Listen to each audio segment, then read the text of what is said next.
نبی علیہ الصلوۃ والسلام نے فرمایا کہ اپنے گھروں کو قبرستان نہ بناؤ،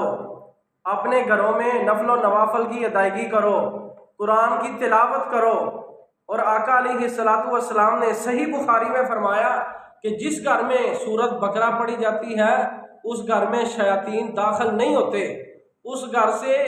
شیطان جن نکل جاتے ہیں، بھاگ جاتے ہیں۔ اللہ کی قسم ہمارے پاس بڑے زیادہ لوگ ایسے آتے ہیں، وہ کہتے ہیں لو جی قاری صاحب ہمارے گھر میں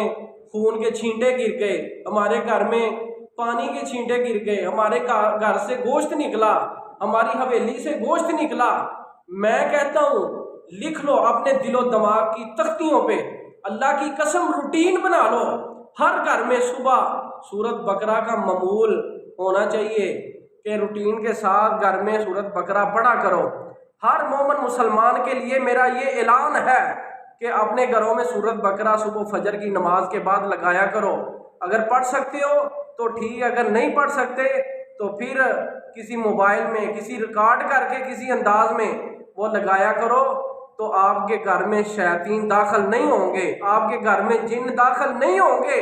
اس لیے تو نبی علیہ الصلوۃ والسلام نے فرمایا اپنے گھروں کو قبرستان نہ بناؤ، اپنے گھروں کو لوگوں قبرستان نہ بناؤ۔